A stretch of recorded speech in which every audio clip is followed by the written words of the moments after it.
સમાચાર રાજકોટથી મળી રહ્યા છે। મનપા આરોગ્ય શાખાના ફૂડ વિભાગે કાર્યવાહી કરી છે। ભેળસેળ અને ગંદકી સામે કડક કાર્યવાહી કરવામાં આવી છે। શહેરની અલગ અલગ 75 પેઢી રેસ્ટોરન્ટમાં દરોડા પાડવામાં આવ્યા। 3 પેઢીને સીલ કરવામાં આવી છે। કુલ 12 પેઢીને સ્ટોરેજ લાયસન્સ હાઇજેનિક કન્ડિશન બાબતે નોટિસ ફટકારવામાં આવી છે। અલગ અલગ પેઢીમાં 10 સેમ્પલ લેવામાં આવ્યા। 1020 કિલો અખાદ્ય વાસી જથ્થાનો નાશ કરવામાં આવ્યો છે। કુલ રૂપિયા 34,500નો વહીવટી ચાર્જ વસૂલવામાં આવશે।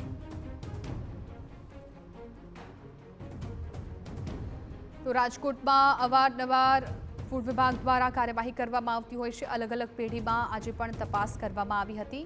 10 પેઢીમાં સેમ્પલ લેવામાં આવ્યા છે કે જ્યાં 1020 કિલો અખાદ્ય અને વાસી જે જથ્થો મળી આવ્યો હતો તેનો નાશ કરવામાં આવ્યો છે અને આ સાથે જ 34,500નો વહીવટી ચાર્જ વસૂલવામાં આવ્યો છે।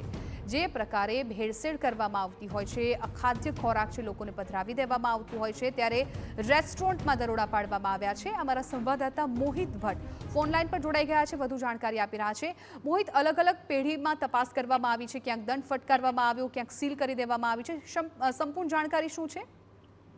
રાજકોટ મહાનગરપાલિકાની આરોગ્ય શાખાના જે ફૂડ વિભાગ છે તેમના દ્વારા રાજકોટ શહેરની અલગ અલગ કુલ 75 પેઢી અને રેસ્ટોરન્ટ છે ત્યાં તપાસ હાથ ધરવામાં આવી હતી। લોકોના સ્વાસ્થ્ય સાથે ચેડા ન થાય તે માટે આ કાર્યવાહી છે તે કરવામાં આવી હતી, જેમાં કુલ 3 જેટલી પેઢીઓ છે તેમાં ગંદકી જોવા મળતા તેને સીલ કરી દેવામાં આવી હતી। આ ઉપરાંત 10 અલગ અલગ પેઢીઓમાંથી સેમ્પલ છે તે લેવામાં આવ્યા હતા।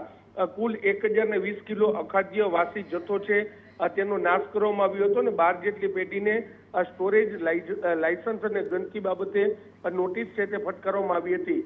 રાજકોટ મહાનગરપાલિકા દ્વારા છેલ્લા 1 થી 1.5 મહિનાથી આ પ્રકારની કાર્યવાહી છે તે કરવામાં આવી રહી છે અને લોકોના સ્વાસ્થ્ય સાથે ચેડા ન થાય તે માટે રાઉન્ડ ધ ક્લોક આ પ્રકારનું ચેકિંગ છે તે હાથ ધરવામાં આવી રહ્યું છે। વિભાગ દ્વારા આ જ પ્રકારની કાર્યવાહી કરવામાં આવી છે, એટલે ચોક્કસથી કે જે અન્ય પેઢી ધારકો છે તેમાં પણ એક ડરનો માહોલ થઈ ગયો છે। આભાર મોહિત સમગ્ર માહિતી બદલ। તો અત્યારે જે પ્રકારની માહિતી છે કે અલગ અલગ પેઢી પર દરોડા પાડવામાં આવ્યા હતા, ક્યાંક અખાદ્ય અને વાસી ખોરાક હતો તેનો નાશ કરવામાં આવ્યો છે અને કુલ 34,500નો વહીવટી ચાર્જ પણ વસૂલવામાં આવ્યો હોવાની અત્યારે જાણકારી મળી છે। 12 એવી પેઢી છે કે જેને નોટિસ ફટકારવામાં આવી છે।